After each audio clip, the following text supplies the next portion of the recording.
कि जब ये एक दिन की छोटी सी बच्ची अपने जीवन के लिए संघर्ष करना नहीं थी, तो मैं एक मां होकर के इसके जीवन को बचाने के लिए संघर्ष कैसे छोड़ सकती? एक मां होकर के मैं इसका जीवन बचाने की लड़ाई मैंने कैसे छोड़ दी? तो आप समझिए कि जितनी भी ये बेटियां यहां बैठी हैं, आपकी मां ने वो सफर जरूर तय किया होगा जो बेटी बचाओ से लेके बेटी पढ़ाओ तक का था।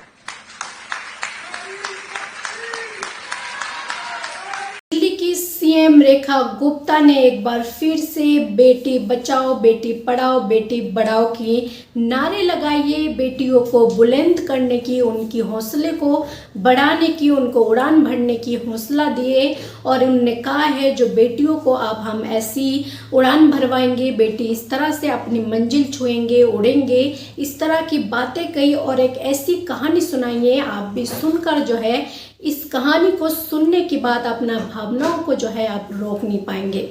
कहानी काफ़ी अच्छी है, लेकिन हकीकत क्या है बीजेपी सरकार का और क्या कुछ वो बेटियों के साथ जब हो जाते तो किस तरह से एक्शन लेते और बेटियों के लिए इस देश में क्या कुछ हो रहे, ये तमाम सारी चीज़ें जो है इस देश के सामने हैं।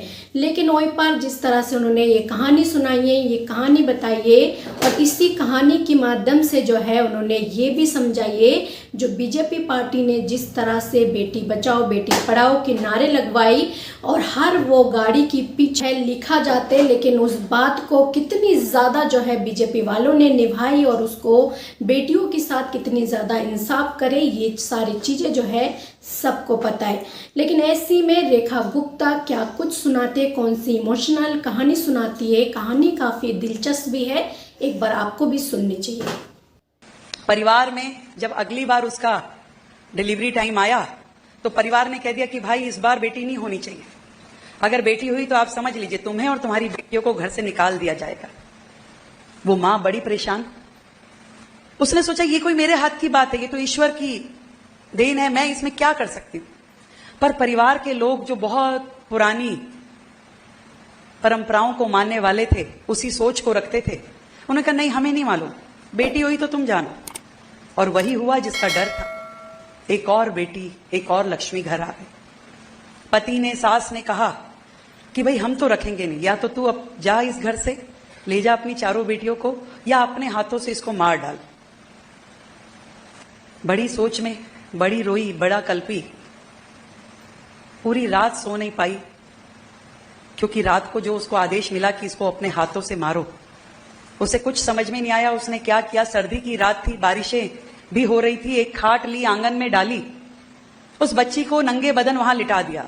एक दिन की बच्ची नंगे बदन, भरी सर्दी में, बारिश ऊपर से आ रही हो, और उसको आंगन की खाट पे लिटा दिया और बैठ के अंदर दरवाजे के पीछे छुप छुप के रोती रही। बच्ची के रोने का, क्रुदन की आवाज उसकी कानों में पड़ती रही और उसको मरते हुए वो देखती रही, सुनती रही। थोड़ी देर बाद आवाज भी बंद हो गई। उसे लगा कि अब तो गई बच्ची। आंसू आंख में लिए सुबह उठ के वो बाहर आई और उसने देखा कि बच्ची का पूरा बदन नीला पड़ चुका था। उस बच्ची को उसने गोद से उठाया, सीने से लगाया, तो महसूस किया कि उसकी धड़कन चल रही है, और धड़कन चल रही है ये देख करके वो बेतहाशा उसको लेके भागी। और अपने मन में उसने एक विचार किया कि जब ये एक दिन की छोटी सी बच्ची अपने जीवन के लिए संघर्ष करना नहीं थी, तो मैं एक मां होकर के इसके जीवन को बचाने के लिए संघर्ष कैसे छोड़ सकती? एक मां होकर के मैं इसका जीवन बचाने की लड़ाई मैंने कैसे छोड़ दी?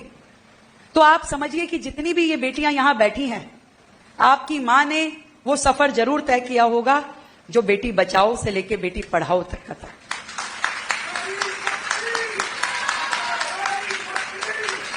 और अब जब हम एक और कदम आगे बढ़ गए हैं, बेटी बचाओ बेटी पढ़ाओ और बेटी बढ़ाओ, मैं चाहती हूं कि यहां बैठी हुई संपूर्ण नारी शक्ति अब इस पे काम करे कि कैसे बेटी को बढ़ाना है, उसको एक स्वच्छंद आसमान देना है जहां वो अपने पंख फैला के उड़ सके, अपना जीवन जी सके, देश और समाज के लिए अपनी एक महत्वपूर्ण भूमिका निभा सके। तो ये कहानी आपको काफ़ी अच्छी लगी होंगी। कहानी जो आपने सुना है सुनने में अच्छी लग रही होंगी, लेकिन हकीकत इससे कितनी ज़्यादा दूर है।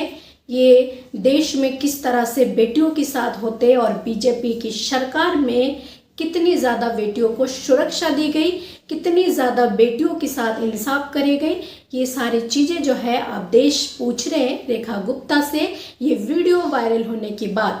तो आप सबको क्या लगता है इसके बारे में? आपका जो भी राय है अपना राय कमेंट बॉक्स पर जरूर लिखें। चैनल पर पहली बार हो तो चैनल को सब्सक्राइब करना ना भूले, बेल आइकन को दबाना ना भूले। इसी तरह के वीडियो अपडेट आप तक पहुंचाने के लिए जय हिंद जय भारत।